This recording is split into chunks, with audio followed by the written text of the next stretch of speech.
तपस्या, जिसे हम आमतौर पर धार्मिक और आध्यात्मिक अभ्यास के रूप में जानते हैं, वास्तव में केवल धर्म या पवित्रता का प्रतीक नहीं है, बल्कि यह मानव मस्तिष्क के काम करने की क्षमता, उसकी लचीलापन और न्यूरोलॉजिकल संरचना के गहरे वैज्ञानिक सिद्धांतों से जुड़ा हुआ एक अभ्यास है। और आधुनिक न्यूरोसाइंस में इसे न्यूरोप्लास्टिसिटी के दृष्टिकोण से समझना पूरी तरह संभव है। प्राचीन भारतीय शास्त्र,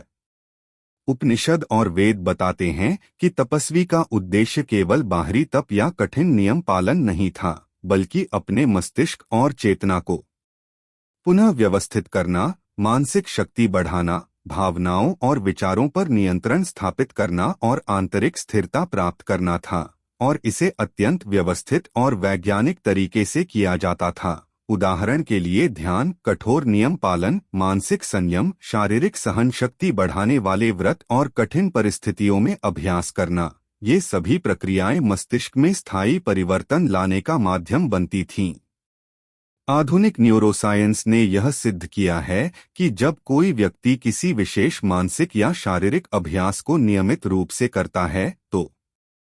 उसके मस्तिष्क में नए न्यूरल कनेक्शन बनते हैं और पुराने पैटर्न बदलते हैं। और यही प्रक्रिया तपस्या के दौरान होती है, जिससे व्यक्ति की एकाग्रता, निर्णय क्षमता, मानसिक स्थिरता और सहनशीलता में सुधार होता है। उदाहरण के लिए, प्राचीन ग्रंथों में वर्णित है कि साधक जो लगातार ध्यान करता है और मानसिक एकाग्रता बनाए रखता है, उसका मस्तिष्क बाहरी विकर्षणों और तनाव के प्रति कम संवेदनशील होता है और उसके मानसिक निर्णय अधिक स्पष्ट,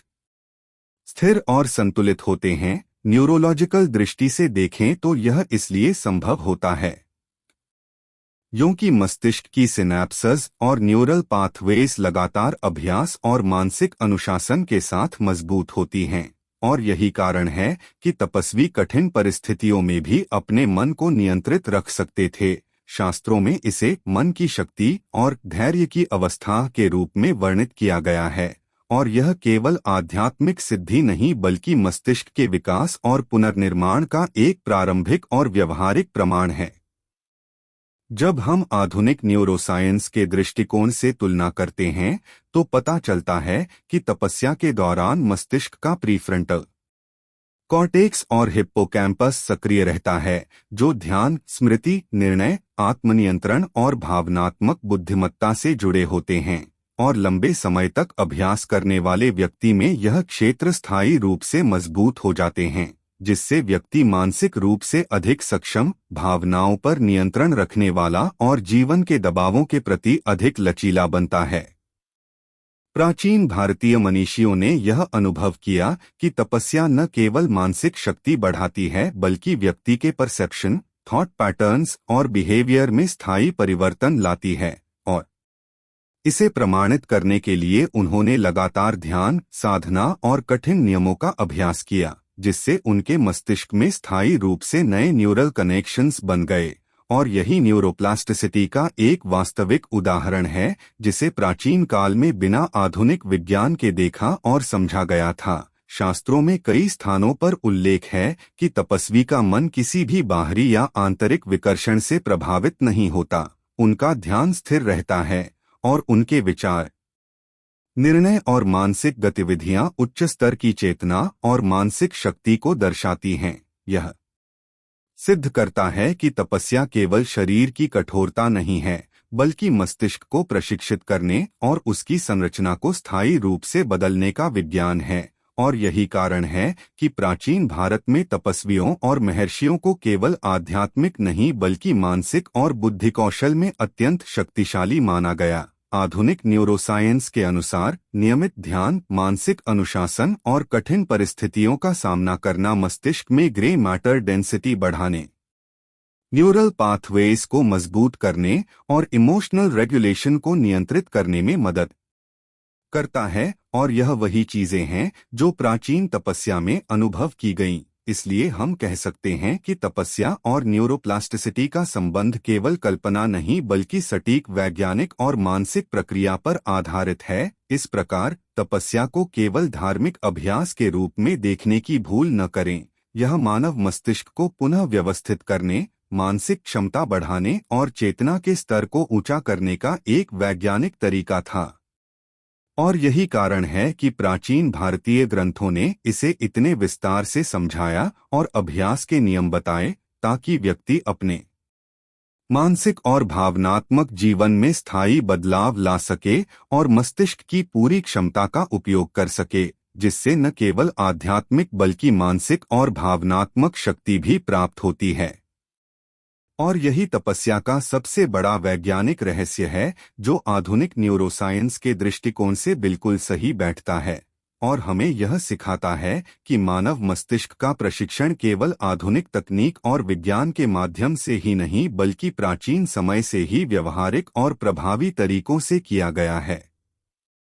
न्यूरोप्लास्टिसिटी, जिसे हिंदी में हम मस्तिष्क की पुनर्निर्माण क्षमता कह सकते हैं, आधुनिक न्यूरोसाइंस का सबसे अद्भुत और क्रांतिकारी सिद्धांत है और यह दिखाता है कि मानव मस्तिष्क कोई स्थिर संरचना नहीं है, बल्कि यह लगातार बदलने, सीखने और अनुकूलित होने की क्षमता रखता है। इसका अर्थ यह है कि हमारे अनुभव, अभ्यास, सोचने का तरीका, भावनाएं और मानसिक अनुशासन सीधे मस्तिष्क की संरचना और कार्यप्रणाली को बदल सकते हैं।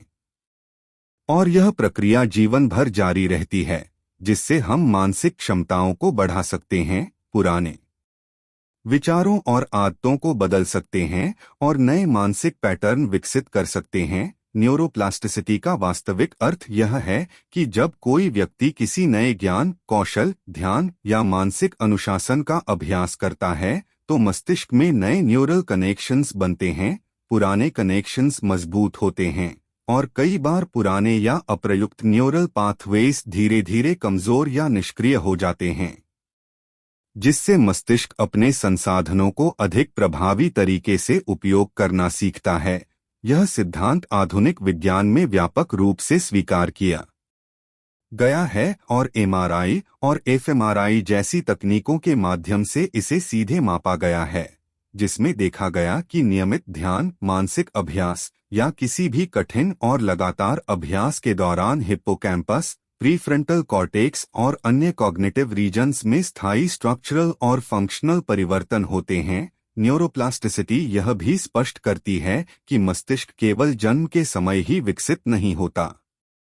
बल्कि जीवन भर सीखने और अनुभव करने की प्रक्रिया में लगातार बदलता रहता है। और यही कारण है कि पुराने अनुभव, ट्रॉमास, लगातार अभ्यास और ध्यान जैसे मानसिक अनुशासन मस्तिष्क की क्षमता, सोचने की शैली और भावनात्मक नियंत्रण को स्थायी रूप से प्रभावित कर सकते हैं। प्राचीन भारतीय ग्रंथों और उपनिषदों में वर्णित तपस्या, ध्यान, मानसिक संयम और साधना के तरीके आधुनिक न्यूरोसाइंस के दृष्टिकोण से पूरी तरह से न्यूरोप्लास्टिसिटी के सिद्धांत के अनुरूप हैं, क्योंकि ये सभी प्रक्रियाएं मस्तिष्क के न्यूरल पाथवेज को पुनः व्यवस्थित करती हैं। ध्यान और मानसिक अनुशासन के माध्यम से सिनैप्सेस को मजबूत करती हैं और कॉग्निटिव फ्लेक्सिबिलिटी बढ़ाती हैं। और यही कारण है कि तपस्वी लंबे समय तक कठिन मानसिक और शारीरिक अभ्यास करने के बावजूद स्थिर मानसिक स्थिति बनाए रख सकते थे। न्यूरोप्लास्टिसिटी केवल मस्तिष्क के संरचनात्मक बदलाव का नाम नहीं है, बल्कि यह फंक्शनल एडेप्टेबिलिटी यानी मस्तिष्क की यह क्षमता कि वह नए अनुभवों, परिस्थितियों, ज्ञान और मानसिक अनुशासन के अनुसार अपने कार्य को अनुकूलित कर सके, को भी शामिल करती है। और यही कारण है कि नियमित अभ्यास, ध्यान, कठिन परिस्थितियों में मानसिक संयम या कोई भी मानसिक प्रशिक्षण मस्तिष्क की स्थायी शक्ति और क्षमता को बढ़ाता है। शोध बताते हैं कि जब व्यक्ति लगातार नई चुनौतियों का सामना करता है, जैसे कठिन ध्यान, कठिन शारीरिक या मानसिक अभ्यास या मानसिक अनुशासन के लिए कठोर नियम अपनाता है, तो उसके मस्तिष्क में सिनैप्टिक डेंसिटी बढ़ती है, डेंड्रिटिक ब्रांचिंग अधिक होता है और न्यूरल पाथवेज अधिक प्रभावी और तेज हो जाते हैं, जिससे सीखने की गति बढ़ती है, निर्णय क्षमता मजबूत होती है और मानसिक स्थिरता आती है। प्राचीन भारतीय शास्त्रों में तपस्या के दौरान मानसिक और शारीरिक संयम के नियम इस प्रक्रिया का एक प्रकार का व्यावहारिक प्रयोग थे, क्योंकि मनीषियों ने अनुभव किया कि लगातार ध्यान, साधना और कठिन अनुशासन से मस्तिष्क की संरचना बदलती है, सोचने और महसूस करने की क्षमता बढ़ती है और व्यक्ति की चेतना और मानसिक शक्ति पहले से कहीं अधिक विकसित होती है। आधुनिक न्यूरोसाइंस में यह साबित हो चुका है कि न्यूरोप्लास्टिसिटी के माध्यम से मस्तिष्क पुराने ट्रॉमा, भय, चिंता और मानसिक बाधाओं को भी सुधार सकता है, क्योंकि नए न्यूरल पाथवेज पुराने पैटर्न को प्रतिस्थापित या बदल सकते हैं। और यही कारण है कि मानसिक स्वास्थ्य, एकाग्रता, निर्णय क्षमता, भावनात्मक बुद्धिमत्ता और रचनात्मकता बढ़ाने के लिए ध्यान, मानसिक अनुशासन और लगातार अभ्यास अत्यंत प्रभावी होते हैं। इसलिए जब हम प्राचीन तपस्या और ध्यान की बात करते हैं तो हम केवल धार्मिक या आध्यात्मिक अभ्यास की बात नहीं कर रहे हैं, बल्कि हम उस गहन वैज्ञानिक प्रक्रिया की बात कर रहे हैं जिसके माध्यम से मानव मस्तिष्क अपनी संरचना, क्षमता और कार्यप्रणाली को स्थायी रूप से बदल सकता है। और यही न्यूरोप्लास्टिसिटी का असली महत्व है, जो प्राचीन भारतीय ज्ञान और आधुनिक न्यूरोसाइंस को सीधे जोड़ता है। और यह दिखाता है कि मानव मस्तिष्क हमेशा सीखने, अनुकूलित होने और बेहतर बनने की क्षमता रखता है, और किसी भी व्यक्ति के नियमित, संगठित और मानसिक अनुशासन से भरे अभ्यास के माध्यम से वह मानसिक शक्ति, चेतना का स्तर और कॉग्निटिव फ्लेक्सिबिलिटी स्थायी रूप से बढ़ सकती है। और यही कारण है कि न्यूरोप्लास्टिसिटी और तपस्या की प्रक्रिया दोनों में गहरा वैज्ञानिक और मनोवैज्ञानिक संबंध पाया जाता है। प्राचीन भारत में महर्षि और तपस्वियों ने मस्तिष्क को पुनः व्यवस्थित करने और चेतना के स्तर को बढ़ाने के लिए अत्यंत वैज्ञानिक और व्यवस्थित तकनीकें विकसित की थीं, जिन्हें हम आधुनिक न्यूरोसाइंस की भाषा में ब्रेन रिप्रोग्रामिंग या न्यूरोप्लास्टिसिटी प्रैक्टिसेस कह सकते हैं। और यह केवल आध्यात्मिक या धार्मिक अभ्यास नहीं, बल्कि दिमाग की संरचना को स्थायी रूप से बदलने और मानसिक क्षमता बढ़ाने का एक सिद्ध तरीका था। महर्षियों और तपस्वियों का दैनिक जीवन पूरी तरह से अनुशासन, एकाग्रता और मानसिक अभ्यास पर आधारित होता था, जिसमें कठोर नियम, लगातार ध्यान, सांस और ऊर्जा नियंत्रण, प्राणायाम, व्रत, कठिन परिस्थितियों में धैर्य बनाए रखना और मानसिक चुनौतियों का सामना करना शामिल था। और इन सभी अभ्यासों का मुख्य उद्देश्य मस्तिष्क के न्यूरल पाथवेज को स्थायी रूप से बदलना और उसकी कार्यकुशलता, सहनशीलता, निर्णय क्षमता, भावनात्मक स्थिरता और मानसिक लचीलापन बढ़ाना था। उदाहरण के लिए ध्यान केवल मन को शांत करने का अभ्यास नहीं था, बल्कि यह मस्तिष्क के प्रीफ्रंटल कॉर्टेक्स और हिप्पोकैम्पस को सक्रिय करने, सिनैप्टिक कनेक्शंस को मजबूत करने और न्यूरल पाथवेज को अधिक प्रभावी बनाने का अभ्यास था, जिससे व्यक्ति अपनी सोचने की क्षमता, याददाश्त, मानसिक अनुशासन और निर्णय लेने की शक्ति में सुधार ला सकता था। प्राचीन ग्रंथों में महर्षियों द्वारा वर्णित कठिन तपस्या, जैसे लंबी अवधि के लिए मानसिक या शारीरिक अनुशासन बनाए रखना, अत्यधिक एकाग्रता के साथ कार्य करना, कठिन परिस्थितियों का सामना करना और इच्छाओं और भावनाओं पर नियंत्रण रखना, सीधे मस्तिष्क के न्यूरोकेमिकल बैलेंस, सिनैप्टिक प्लास्टिसिटी और कॉग्निटिव रीस्ट्रक्चरिंग से संबंधित थे। और यह प्रक्रिया आधुनिक न्यूरोसाइंस में न्यूरोप्लास्टिसिटी के सिद्धांत के अनुरूप है। महर्षियों ने यह भी अनुभव किया कि किसी भी नए मानसिक अभ्यास, जैसे ध्यान के दौरान विजुअलाइजेशन, मंत्र जप, ब्रीदिंग टेक्निक्स या मानसिक एकाग्रता के अभ्यास से मस्तिष्क नए न्यूरल सर्किट्स बनाता है और पुराने पैटर्न को प्रतिस्थापित करता है, जिससे व्यक्ति पुराने मानसिक डर, चिंता और भावनात्मक बाधाओं से मुक्त होकर अपने मानसिक क्षमता का अधिकतम उपयोग कर सकता है। प्राचीन शास्त्रों में यह बार बार वर्णित है कि तपस्वी का मस्तिष्क बाहरी विकर्षणों और मानसिक बाधाओं से प्रभावित नहीं होता, और इसका कारण यह है कि नियमित अभ्यास और मानसिक अनुशासन मस्तिष्क को स्थायी रूप से रिप्रोग्राम करता है, जिससे ध्यान, मानसिक नियंत्रण, धैर्य, आत्मनियंत्रण और उच्च चेतना के स्तर को बनाए रखना संभव होता है। महर्षियों और तपस्वियों ने अपने अनुभव और अभ्यास के माध्यम से यह सिद्ध किया कि मस्तिष्क को रिप्रोग्राम करने का सबसे प्रभावी तरीका है मानसिक अनुशासन, लगातार अभ्यास, कठिन परिस्थितियों का सामना और आत्मनियंत्रण। और ये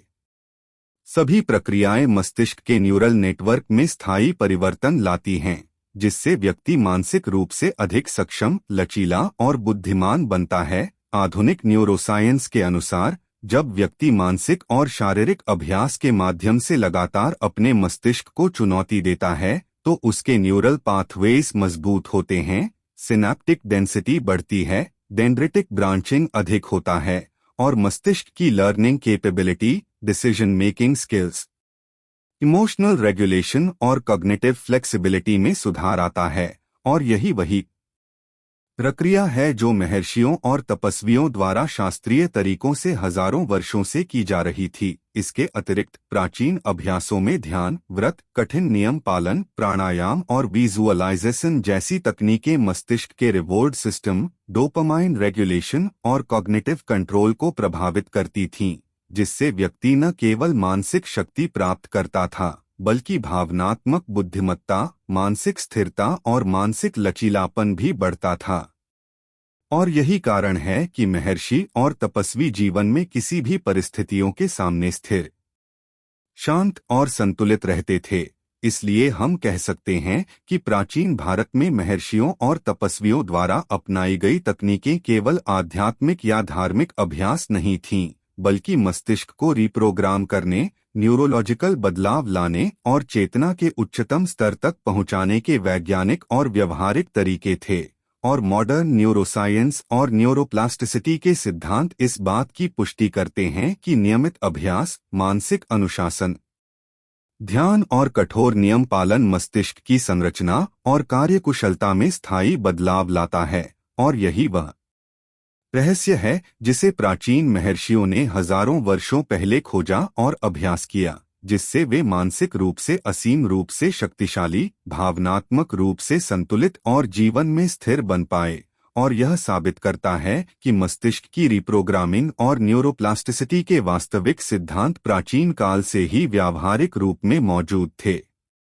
ध्यान, जिसे प्राचीन भारत में समाधि, ध्यानधारण या एकाग्र साधना के रूप में जाना जाता था, केवल मानसिक शांति या आध्यात्मिक अनुभव का साधन नहीं था, बल्कि यह मानव मस्तिष्क को पुनः व्यवस्थित करने और नए न्यूरल कनेक्शन बनाने का एक अत्यंत वैज्ञानिक तरीका था। और आधुनिक न्यूरोसाइंस में इसे न्यूरोप्लास्टिसिटी और कॉग्निटिव रिस्ट्रक्चरिंग के दृष्टिकोण से समझा जाता है। जब कोई व्यक्ति ध्यान का अभ्यास करता है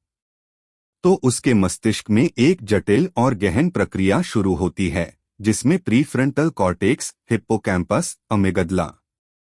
और अन्य कॉग्निटिव रीजन्स सक्रिय होते हैं। और ये सभी क्षेत्र decision making, memory consolidation, emotional regulation और अटेंशन कंट्रोल के लिए जिम्मेदार हैं। और नियमित ध्यान के परिणामस्वरूप इन क्षेत्रों में सिनैप्टिक डेंसिटी बढ़ती है, डेंड्रिटिक ब्रांचिंग अधिक विकसित होता है और मस्तिष्क में नई न्यूरल पाथवेज स्थायी रूप से बनती हैं, जिससे व्यक्ति की सोचने की क्षमता, एकाग्रता और मानसिक स्थिरता में सुधार आता है। प्राचीन ग्रंथों और उपनिषदों में बार बार वर्णित है कि ध्यान के दौरान व्यक्ति अपने विचारों, भावनाओं और मानसिक प्रतिक्रियाओं का निरीक्षण करता है, उन्हें नियंत्रित करता है और मानसिक विकर्षणों से मुक्त होता है। और यह प्रक्रिया मस्तिष्क में न्यूरल रिवायरिंग को सीधे प्रभावित करती है, क्योंकि लगातार अभ्यास और मानसिक अनुशासन पुराने न्यूरल पाथवेज को प्रतिस्थापित करता है और नए, अधिक प्रभावी पाथवेज को मजबूत करता है, जिससे मस्तिष्क अधिक लचीला, तेज और प्रभावी बनता है। ध्यान के दौरान रेस्पिरेशन कंट्रोल, प्राणायाम और विजुअलाइजेशन जैसी तकनीकें भी मस्तिष्क के पैरासिम्पैथेटिक नर्वस सिस्टम और सिंपैथेटिक नर्वस सिस्टम को नियंत्रित करती हैं, जिससे कोर्टिसोल और स्ट्रेस हार्मोन्स का स्तर कम होता है, डोपामाइन और सेरोटोनिन का स्तर संतुलित होता है और न्यूरल पाथवेज के निर्माण और पुनर्निर्माण की प्रक्रिया तेज होती है। और यही कारण है कि ध्यान से मानसिक स्वास्थ्य, एकाग्रता, निर्णय क्षमता और भावनात्मक बुद्धिमत्ता में उल्लेखनीय सुधार आता है। न्यूरोसाइंस के शोध बताते हैं कि नियमित ध्यान करने वाले व्यक्तियों के हिप्पोकैम्पस में वृद्धि होती है, जो मेमोरी और लर्निंग कैपेसिटी से जुड़ा होता है, और प्रीफ्रंटल कॉर्टेक्स की थिकनेस बढ़ती है, जो अटेंशन कंट्रोल, कॉग्निटिव फ्लेक्सिबिलिटी और इमोशनल रेगुलेशन के लिए जिम्मेदार है। और यही वह प्रोसेस है जिसे प्राचीन महर्षियों ने अनुभव किया और उसे ध्यान और तपस्या के रूप में विकसित किया, जिससे उनके मस्तिष्क में स्थायी न्यूरल कनेक्शंस बनते और पुरानी मानसिक आदतें, डर और भावनात्मक प्रतिक्रियाएं धीरे धीरे बदल जाती। ध्यान के माध्यम से मस्तिष्क में नए न्यूरल कनेक्शंस बनने की प्रक्रिया केवल संरचनात्मक नहीं होती बल्कि फंक्शनल भी होती है, यानी मस्तिष्क न केवल नए न्यूरल पाथवेज बनाता है बल्कि उन्हें सक्रिय करता है और दैनिक जीवन, मानसिक चुनौतियों और कठिन परिस्थितियों के दौरान उनका उपयोग करता है। और यही कारण है कि महर्षि और तपस्वी जीवन के दबावों में भी स्थिर, शांत और स्पष्ट मानसिक स्थिति बनाए रख सकते थे। प्राचीन शास्त्रों में वर्णित मंत्र साधना, विजुअलाइजेशन और मेंटल फोकस की तकनीकें भी मस्तिष्क के न्यूरल सर्किट्स को विशेष दिशा में प्रशिक्षित करती थीं, जिससे व्यक्ति की ध्यान क्षमता, स्मृति, निर्णय क्षमता, आत्मनियंत्रण और मानसिक लचीलापन बढ़ता था। न्यूरोसाइंस की आधुनिक समझ के अनुसार जब मस्तिष्क में नए न्यूरल कनेक्शंस बनते हैं तो यह सिनैप्टिक प्लास्टिसिटी, डेंड्रिटिक ब्रांचिंग और न्यूरोट्रांसमीटर रेगुलेशन को प्रभावित करता है, जिससे मानसिक और भावनात्मक क्षमता में स्थायी परिवर्तन आता है। और यही वही प्रक्रिया है जो ध्यान और मानसिक साधना के माध्यम से प्राचीन भारत में लाखों वर्षों से अभ्यास की जा रही थी। ध्यान केवल मानसिक स्थिरता और आध्यात्मिक उन्नति का साधन नहीं, बल्कि मस्तिष्क के फंक्शनल रिऑर्गेनाइजेशन और कॉग्निटिव एनहांसमेंट का एक विज्ञान है। और प्राचीन तपस्वियों और महर्षियों ने इसे व्यावहारिक रूप से अनुभव किया, जिससे उनके न्यूरल सर्किट्स इतनी मजबूती से विकसित हुए कि वे किसी भी मानसिक विकर्षण, भावनात्मक चुनौती या कठिन परिस्थितियों के सामने भी स्थिर और संतुलित रह सके। और यह दर्शाता है कि ध्यान केवल मानसिक अभ्यास नहीं, बल्कि मस्तिष्क को रिप्रोग्राम करने, नए न्यूरल पाथवेज बनाने और चेतना के स्तर को ऊंचा करने का एक वास्तविक और वैज्ञानिक तरीका है। और यही कारण है कि आज न्यूरोसाइंस और मॉडर्न ब्रेन स्टडीज ध्यान की शक्ति और इसके न्यूरोप्लास्टिसिटी पर प्रभाव को प्रमाणित कर रहे हैं। और यह स्पष्ट करता है कि प्राचीन महर्षियों और तपस्वियों की तकनीकें केवल आध्यात्मिक साधना नहीं, बल्कि मस्तिष्क विज्ञान और कॉग्निटिव डेवलपमेंट का एक गहरा और व्यवहारिक अनुभव थी। तपस्या, जिसे प्राचीन भारत में मानसिक, शारीरिक और आध्यात्मिक अनुशासन के रूप में समझा जाता था, केवल कठिन नियम पालन और शारीरिक सहन शक्ति का अभ्यास नहीं थी, बल्कि यह मानव मस्तिष्क के तनाव प्रबंधन, स्ट्रेस मैनेजमेंट, रिवॉर्ड सिस्टम और भावनात्मक नियंत्रण का एक गहन और वैज्ञानिक तरीका भी था। और आधुनिक न्यूरोसाइंस इसे कोर्टिसोल रेगुलेशन, डोपामाइन पाथवेज और न्यूरल प्लास्टिसिटी के दृष्टिकोण से समझती है। जब कोई व्यक्ति तपस्या करता है तो वह अक्सर मानसिक और शारीरिक असुविधा, दर्द, भूख, शारीरिक थकान या कठोर पर्यावरण जैसी कठिन परिस्थितियों का सामना करता है। और इस चुनौती का सामना करने से मस्तिष्क में स्ट्रेस हार्मोन्स जैसे कोर्टिसोल और एड्रेनालाइन का स्तर बढ़ता है। लेकिन लगातार अभ्यास और मानसिक अनुशासन के कारण मस्तिष्क धीरे धीरे इन हार्मोनल फ्लक्चुएशंस को नियंत्रित करना सीखता है, जिससे व्यक्ति मानसिक रूप से अधिक स्थिर और लचीला बनता है। शोध बताते हैं कि तपस्या के दौरान मस्तिष्क का रिवॉर्ड सिस्टम, जिसमें न्यूक्लियस अकम्बन्स और वेंट्रल टेगमेंटल एरिया शामिल हैं, डोपामाइन रिलीज के माध्यम से सक्रिय होता है। और जैसे ही व्यक्ति कठिन परिस्थितियों का सामना करते हुए मेंटल एंड्योरेंस और सेल्फ कंट्रोल विकसित करता है, उसे मस्तिष्क में संतोष, आत्मविश्वास और मेंटल रिवॉर्ड का अनुभव होता है, जिससे व्यक्ति पुनः कठिन अभ्यास करने के लिए प्रेरित होता है और मस्तिष्क के न्यूरल सर्किट्स मजबूत होते हैं। प्राचीन ग्रंथों और उपनिषदों में यह बार बार वर्णित है कि तपस्वी का मन एक्सटर्नल डिस्ट्रैक्शंस, मानसिक भय और तनाव से मुक्त रहता है। और इसका कारण यह है कि लगातार कठिन अभ्यास और मेंटल डिसिप्लिन मस्तिष्क के स्ट्रेस रिस्पॉन्स को नियंत्रित करते हैं और रिवॉर्ड पाथवेज को प्रशिक्षित करते हैं, जिससे व्यक्ति मानसिक संतुलन और स्थिरता प्राप्त करता है। न्यूरोसाइंस के अनुसार जब कोई व्यक्ति नियमित रूप से मानसिक और शारीरिक चुनौतियों का सामना करता है, जैसे लंबी अवधि का ध्यान, कठिन व्रत, कठिन शारीरिक अभ्यास या मानसिक अनुशासन, तो मस्तिष्क में prefrontal cortex, anterior cingulate cortex और अमेगडला के रीजन्स की फंक्शनल कनेक्टिविटी बढ़ती है, जिससे इमोशनल रेगुलेशन, अटेंशन कंट्रोल और डिसीजन मेकिंग स्किल्स बेहतर होती हैं। और यही वही प्रक्रिया है जो प्राचीन तपस्वियों ने व्यावहारिक रूप में अनुभव की थी। तपस्या के दौरान अनुभव किए जाने वाले दर्द और असुविधा मस्तिष्क की न्यूरोप्लास्टिसिटी को सक्रिय करती है, क्योंकि कठिनाइयों का सामना करने से नए न्यूरल पाथवेज बनते हैं और पुराने अप्रभावी पाथवेज प्रतिस्थापित होते हैं, जिससे व्यक्ति मानसिक रूप से अधिक सक्षम और कठिन परिस्थितियों में स्थिर बनता है। प्राचीन भारतीय अभ्यासों में ध्यान, व्रत, कठिन नियम पालन और मानसिक चुनौतियों का उद्देश्य केवल शरीर की कठोरता नहीं था, बल्कि यह मस्तिष्क के रिवॉर्ड सिस्टम और स्ट्रेस रेगुलेशन सिस्टम को प्रशिक्षित करना था, जिससे व्यक्ति आत्मनियंत्रण, धैर्य, मानसिक स्थिरता और लंबे समय तक ध्यान बनाए रखने की क्षमता प्राप्त करता था। और यही कारण है कि तपस्वी कठिनाइयों और मानसिक विकर्षणों के बावजूद संतुलित, स्थिर और प्रभावी निर्णय लेने में सक्षम होते थे। न्यूरोसाइंस के दृष्टिकोण से स्ट्रेस और रिवॉर्ड का यह संयोजन मस्तिष्क की लर्निंग एबिलिटी,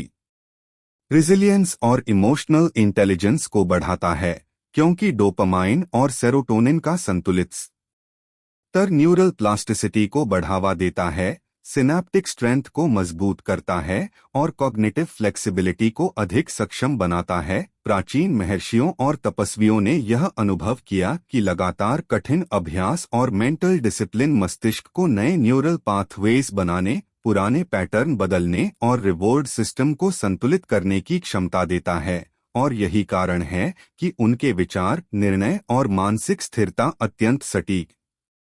स्पष्ट और संतुलित होते थे। इसी कारण तपस्या को केवल आध्यात्मिक या धार्मिक अभ्यास न मानकर न्यूरोसाइंस के दृष्टिकोण से ब्रेन ट्रेनिंग और न्यूरोप्लास्टिसिटी का एक अत्यंत प्रभावी अभ्यास माना जा सकता है, क्योंकि मस्तिष्क में नए न्यूरल कनेक्शंस बनना, स्ट्रेस रेगुलेशन का विकास और रिवॉर्ड मैकेनिज्म का संतुलन केवल कठिन अभ्यास और मेंटल डिसिप्लिन के माध्यम से ही संभव है। और प्राचीन शास्त्रों और उपनिषदों ने यह ज्ञान व्यावहारिक अनुभवों के माध्यम से पीढ़ियों तक पहुंचाया, जिससे आज भी हम यह समझ सकते हैं कि तपस्या का विज्ञान केवल आत्मिक उन्नति का माध्यम नहीं, बल्कि मानव मस्तिष्क की स्थायी शक्ति, मानसिक स्थिरता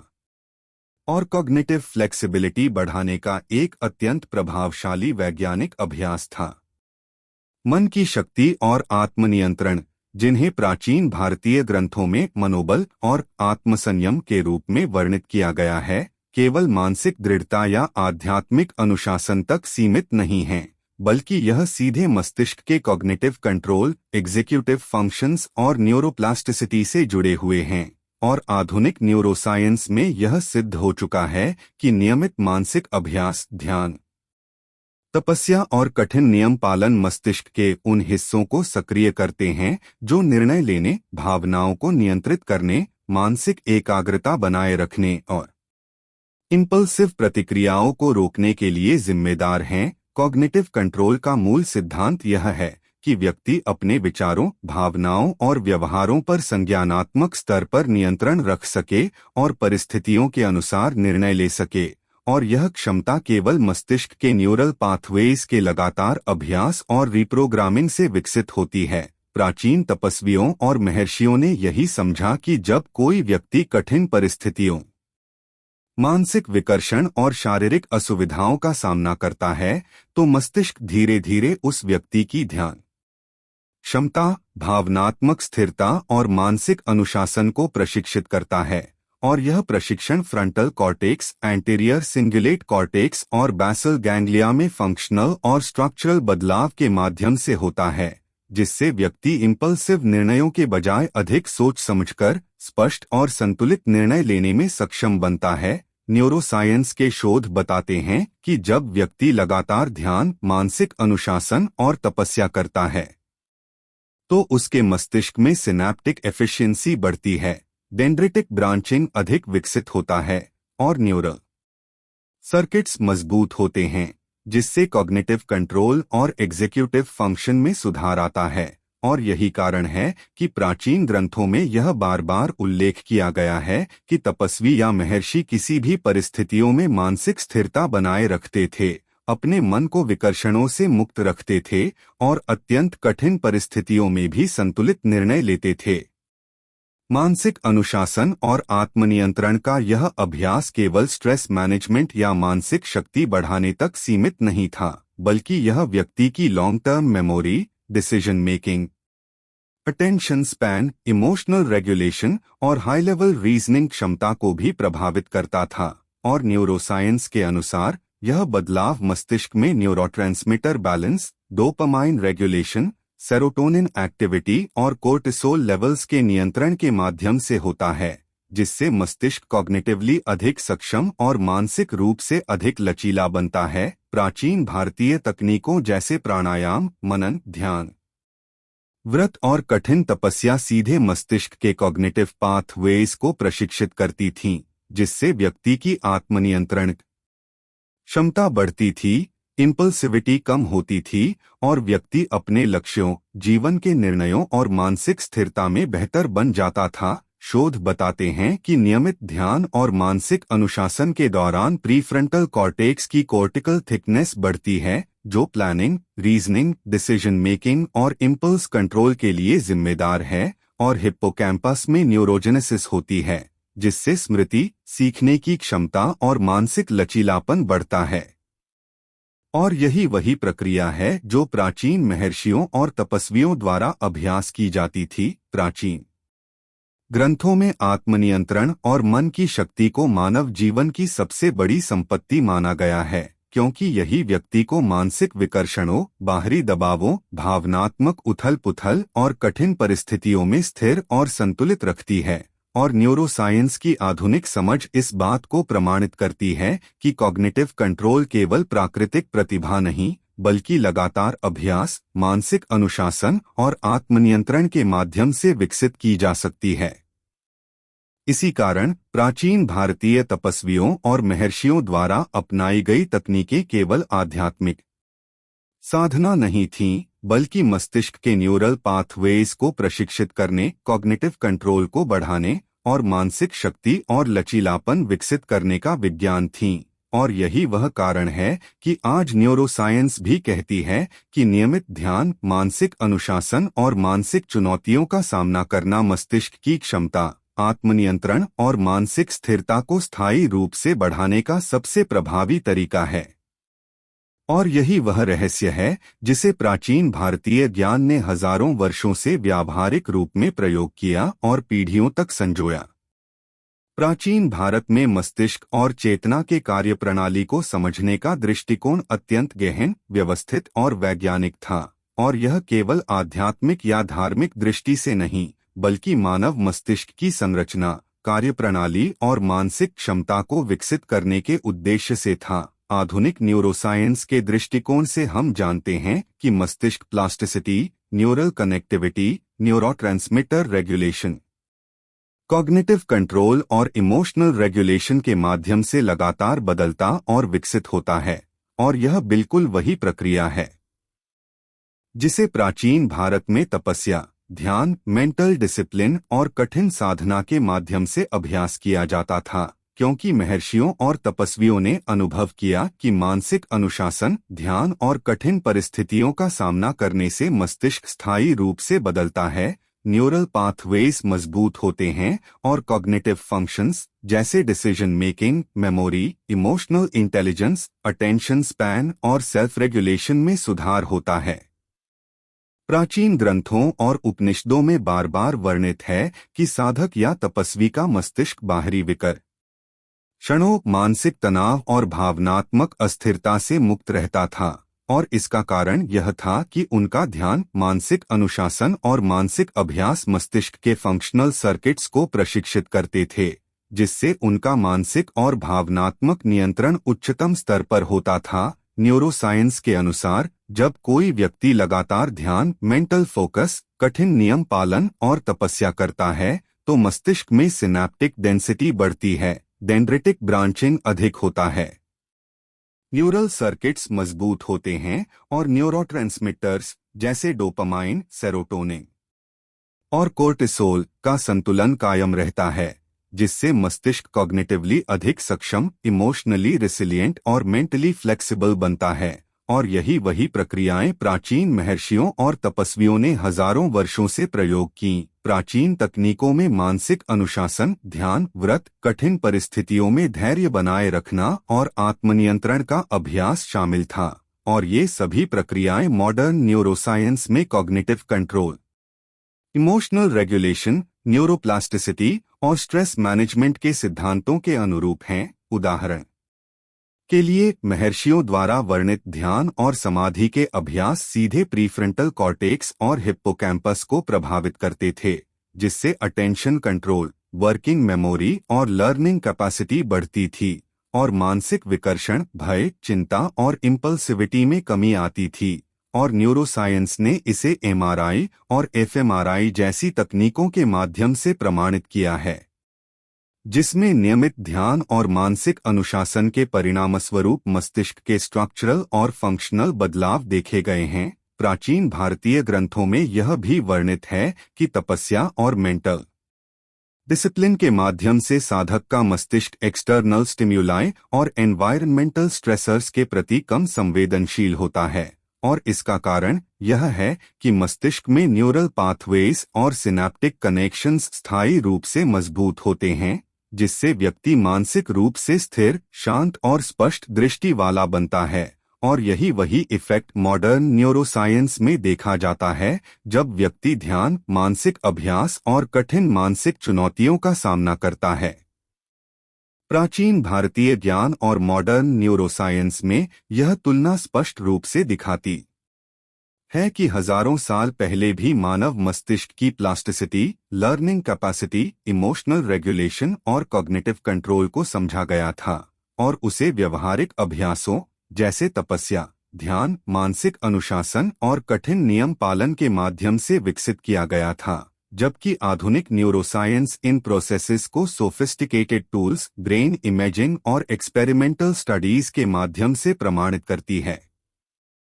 इस तुलना से यह भी स्पष्ट होता है कि प्राचीन महर्षियों और तपस्वियों ने अपने अनुभव, निरीक्षण और अभ्यास के माध्यम से मस्तिष्क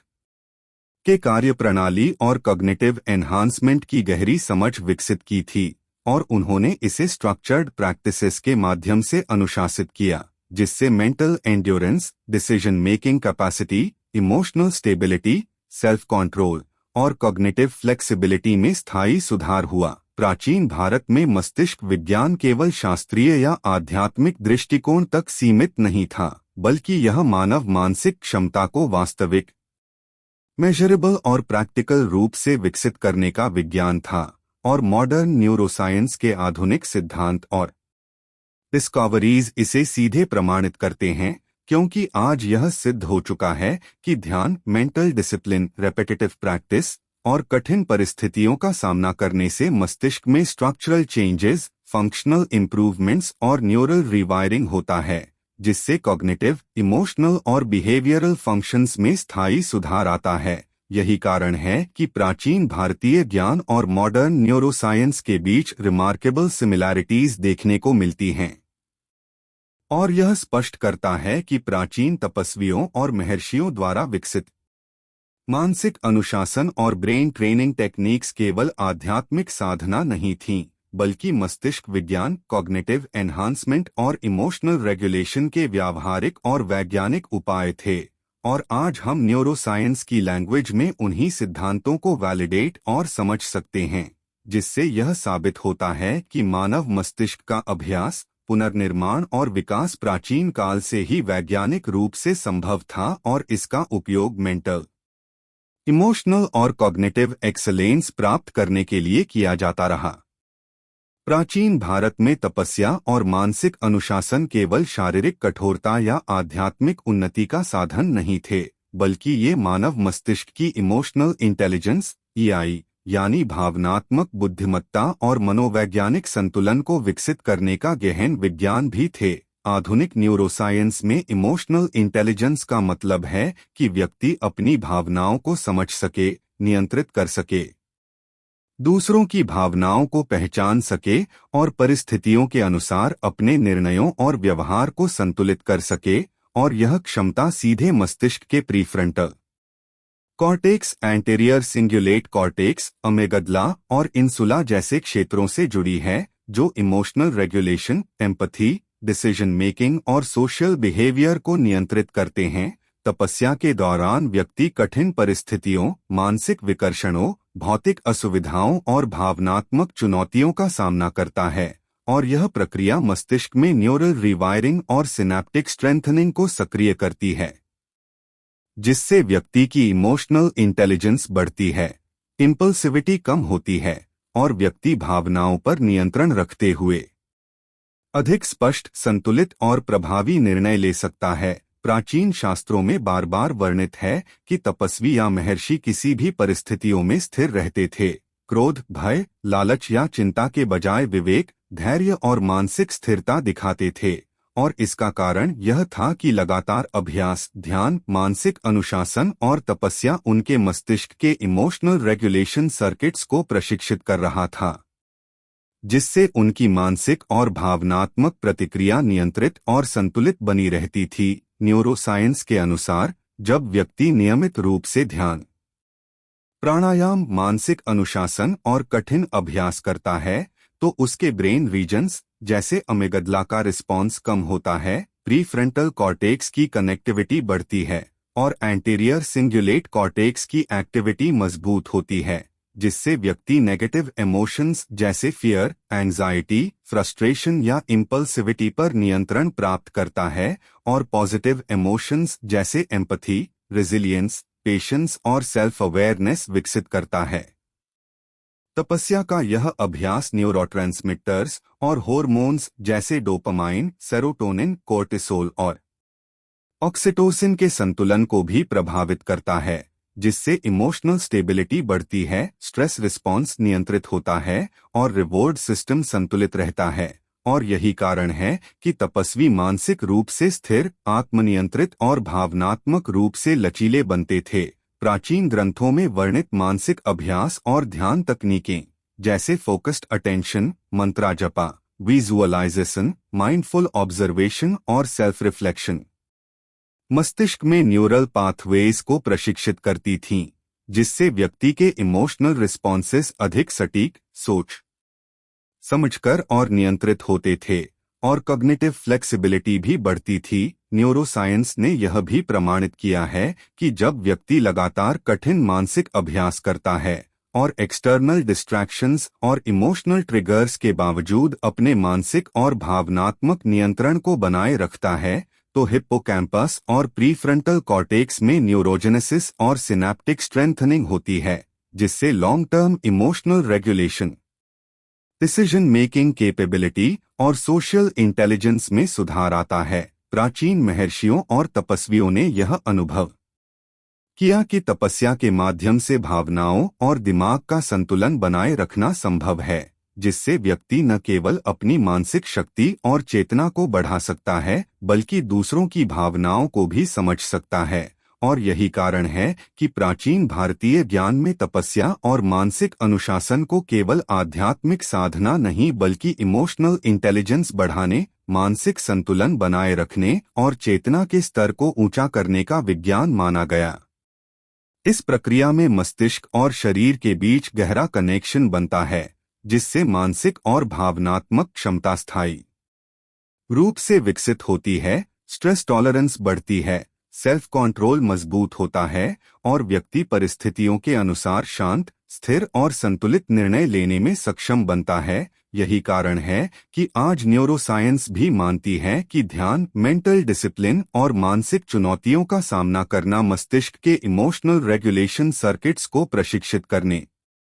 न्यूरल पाथवेज को मजबूत करने और व्यक्ति की इमोशनल इंटेलिजेंस बढ़ाने का सबसे प्रभावी और वैज्ञानिक तरीका है। और यही वह ज्ञान था जिसे प्राचीन महर्षियों और तपस्वियों ने व्यावहारिक रूप से प्रयोग किया और पीढ़ियों तक संरक्षित किया। प्राचीन भारत में मस्तिष्क के पुनर्निर्माण और न्यूरोप्लास्टिसिटी को समझने के लिए विकसित शास्त्रीय विधियां, जिसे हम आधुनिक न्यूरोसाइंस की भाषा में ब्रेन ट्रेनिंग या कॉग्निटिव एनहांसमेंट टेक्निक्स कह सकते हैं, अत्यंत व्यवस्थित, वैज्ञानिक और व्यवहारिक रूप से सिद्ध थीं। इन विधियों का मुख्य उद्देश्य व्यक्ति के न्यूरल पाथवेज को मजबूत करना, सिनैप्टिक कनेक्शंस को विकसित करना और मस्तिष्क की कार्यकुशलता, सीखने की क्षमता, स्मृति,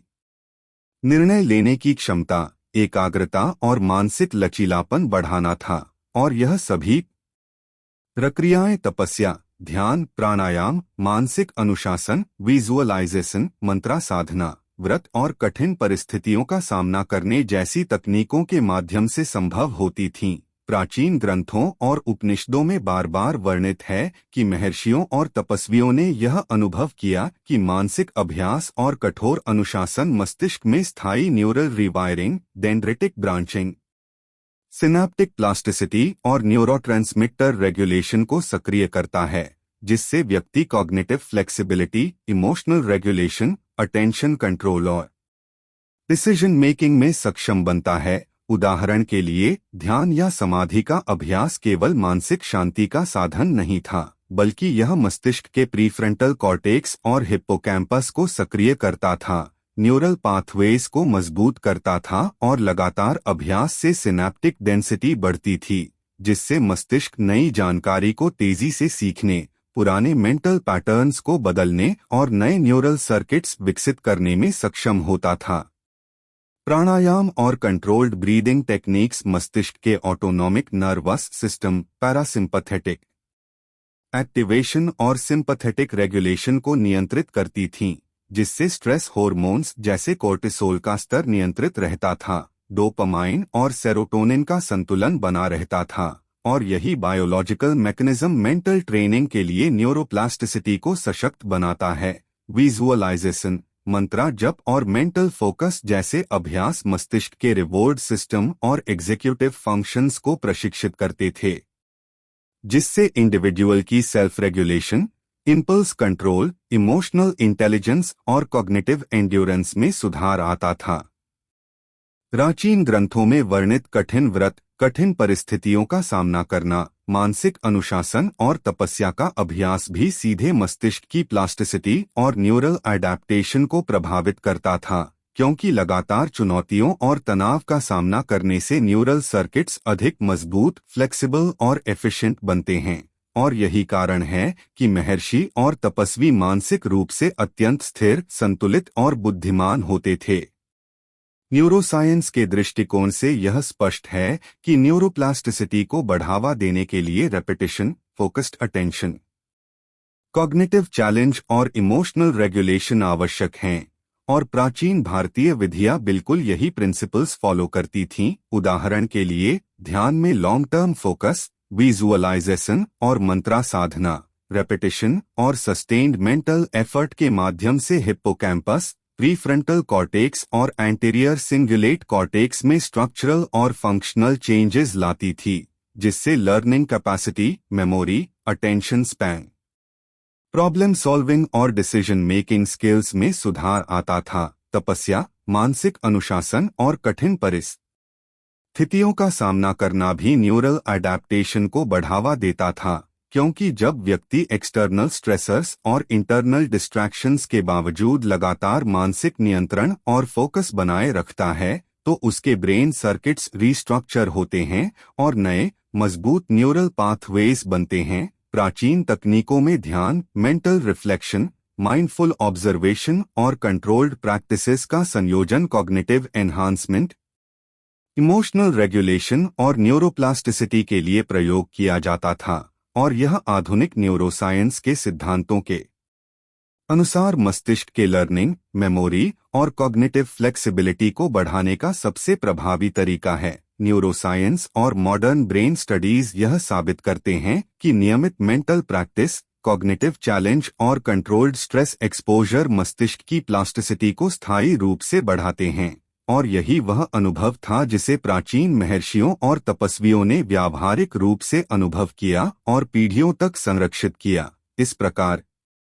न्यूरोप्लास्टिसिटी के अभ्यास और मानसिक प्रशिक्षण के लिए प्राचीन शास्त्रीय विधियां केवल आध्यात्मिक साधना नहीं बल्कि मस्तिष्क के न्यूरल पाथवेज को मजबूत करने, कॉग्निटिव फंक्शंस को विकसित करने और मानसिक क्षमता को अधिकतम करने का वैज्ञानिक और व्यवहारिक तरीका थीं। और मॉडर्न न्यूरोसाइंस इस तथ्य की पुष्टि करती है कि repetition, mental discipline, attention control और इमोशनल रेगुलेशन के माध्यम से मस्तिष्क को स्थायी रूप से प्रशिक्षित किया जा सकता है, जिससे व्यक्ति मानसिक रूप से अधिक सक्षम, लचीला, स्थिर और बुद्धिमान बनता है। और यही वह ज्ञान है जिसे प्राचीन भारत ने हजारों वर्षों से संरक्षित किया और व्यवहारिक अभ्यासों के माध्यम से मानव मस्तिष्क को सशक्त बनाया। आज के आधुनिक जीवन में जहां तकनीकी प्रगति, सोशल मीडिया, तेज गति की लाइफस्टाइल, लगातार सूचना और मल्टीटास्किंग मस्तिष्क पर दबाव डालती हैं, वहीं प्राचीन भारत में विकसित तपस्या और मानसिक अनुशासन की तकनीकें हमें अत्यंत मूल्यवान और वैज्ञानिक तरीके से दिखाती हैं कि कैसे हम अपने मस्तिष्क को प्रशिक्षित कर सकते हैं, न्यूरल पाथवेज को मजबूत कर सकते हैं, कॉग्निटिव फंक्शंस बढ़ा सकते हैं और मानसिक और भावनात्मक स्थिरता हासिल कर सकते हैं। न्यूरोसाइंस की आधुनिक खोजों ने यह प्रमाणित किया है कि लगातार एक्सटर्नल डिस्ट्रैक्शंस, ओवर स्टिम्युलेशन और क्रोनिक स्ट्रेस के कारण मस्तिष्क की प्लास्टिसिटी कम हो सकती है, अटेंशन स्पैन घट सकता है, मेमोरी और डिसीजन मेकिंग कैपेसिटी प्रभावित हो सकती है और इमोशनल रेगुलेशन कमजोर हो सकता है। लेकिन प्राचीन तपस्या, ध्यान, मेंटल डिसिप्लिन, कंट्रोल्ड ब्रीदिंग और कॉग्निटिव ट्रेनिंग जैसी तकनीकों का प्रयोग इन सभी समस्याओं का प्रतिकार करता है। उदाहरण के लिए, नियमित ध्यान, प्राणायाम और मेंटल फोकस मस्तिष्क के प्रीफ्रंटल कॉर्टेक्स, हिप्पोकैम्पस और एंटीरियर सिंगुलेट कॉर्टेक्स में स्ट्रक्चरल और फंक्शनल चेंजेस लाता है, जिससे attention control, memory retention, cognitive flexibility, emotional intelligence और सेल्फ रेगुलेशन में सुधार होता है। और यही वही इफेक्ट था जो प्राचीन महर्षियों और तपस्वियों ने अनुभव किया था। आधुनिक न्यूरोसाइंस में यह भी पाया गया है कि repetition, focused mental effort, cognitive challenge और controlled stress exposure neural rewiring को बढ़ावा देते हैं, सिनेप्टिक एफिशिएंसी और डेंड्रिटिक ब्रांचिंग को मजबूत करते हैं। और यह बिल्कुल वही सिद्धांत है जिसे प्राचीन भारत में तपस्या, मानसिक अनुशासन और कठिन साधना के माध्यम से अनुभव और प्रयोग किया गया। प्राचीन ग्रंथों में वर्णित है कि तपस्वी एक्सटर्नल डिस्ट्रैक्शंस, भावनात्मक विकर्षण और शारीरिक असुविधाओं के बावजूद मानसिक स्थिरता बनाए रखते थे, अपने डिसीजन मेकिंग और प्रॉब्लम सॉल्विंग स्किल्स को शार्पन करते थे और लॉन्ग टर्म कॉग्निटिव परफॉर्मेंस में उत्कृष्ट होते थे। और मॉडर्न न्यूरोसाइंस यह समझाती है कि यही प्रक्रिया मस्तिष्क की न्यूरोप्लास्टिसिटी, सिनेप्टिक स्ट्रेंथनिंग और न्यूरल रिवायरिंग के माध्यम से संभव होती है। आधुनिक जीवन में हम इन एंशिएंट लेसन्स को डेली रूटीन में इंटीग्रेट कर सकते हैं, जैसे सुबह meditation, focused attention exercises, controlled breathing, visualisation, mental reflection, journaling और डिसिप्लिन्ड वर्क शेड्यूल, जिससे मस्तिष्क के executive functions, emotional regulation, attention control, resilience, decision making और लॉन्ग टर्म मेमोरी में सुधार होता है। न्यूरोसाइंस स्टडीज दिखाती हैं कि जब व्यक्ति नियमित रूप से मानसिक अनुशासन और फोकस्ड प्रैक्टिसेस अपनाता है तो उसके ब्रेन सर्किट्स रीस्ट्रक्चर होते हैं, न्यूरल पाथवेज मजबूत होते हैं, न्यूरोट्रांसमीटर बैलेंस स्थापित होता है और कोर्टिसोल जैसी स्ट्रेस हार्मोन्स नियंत्रित रहती हैं, जिससे व्यक्ति मॉडर्न लाइफ की मानसिक चुनौतियों का सामना बेहतर ढंग से कर सकता है। प्राचीन तपस्या और मेंटल ट्रेनिंग में long term cognitive enhancement, emotional intelligence, stress resilience और अटेंशन कंट्रोल का विज्ञान छुपा था। और आज हमें मॉडर्न न्यूरोसाइंस की लैंग्वेज में यही सत्य साबित होता है कि मेंटल डिसिप्लिन, मेडिटेशन और कंट्रोल्ड कॉग्निटिव प्रैक्टिस मस्तिष्क की शक्ति, लचीलापन और चेतना के स्तर को बढ़ाने का सबसे प्रभावी तरीका है। आधुनिक जीवन में fast paced technology, constant notifications और इमोशनल ओवर स्टिम्युलेशन के कारण यह लेसन्स और भी महत्वपूर्ण हो जाते हैं क्योंकि ये हमें टीच करते हैं कि कैसे हम न्यूरल रिवायरिंग के एंशिएंट प्रिंसिपल्स का पालन करके मानसिक स्थिरता, एकाग्रता, इमोशनल बैलेंस और हाई लेवल कॉग्निटिव फंक्शनिंग प्राप्त कर सकते हैं। इस प्रकार प्राचीन तपस्या और मेंटल डिसिप्लिन केवल स्पिरिचुअल ग्रोथ का माध्यम नहीं, बल्कि मॉडर्न न्यूरोसाइंस और प्रैक्टिकल ब्रेन साइंस के अनुरूप मस्तिष्क को मजबूत करने, न्यूरोप्लास्टिसिटी को बढ़ाने, कॉग्निटिव एंड इमोशनल एक्सेलेंस प्राप्त करने और जीवन के सभी क्षेत्रों में मेंटल रेजिलियंस और सेल्फ कंट्रोल विकसित करने का वैज्ञानिक और व्यवहारिक तरीका है। और यही कारण है कि आज भी ancient brain training techniques, meditation, तपस्या और मेंटल डिसिप्लिन हमारे मॉडर्न जीवन के लिए अत्यंत प्रासंगिक और अत्यधिक लाभकारी हैं, क्योंकि ये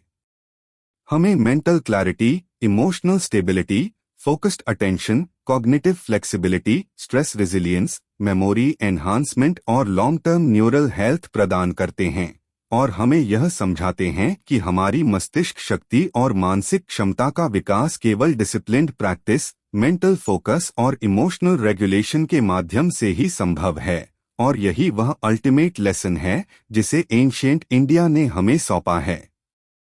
जिसे मॉडर्न न्यूरोसाइंस ने वैलिडेट किया है और जिसे आज के जीवन में अडॉप्ट करना हमारी मेंटल, इमोशनल और कॉग्निटिव एक्सेलेंस के लिए अनिवार्य है।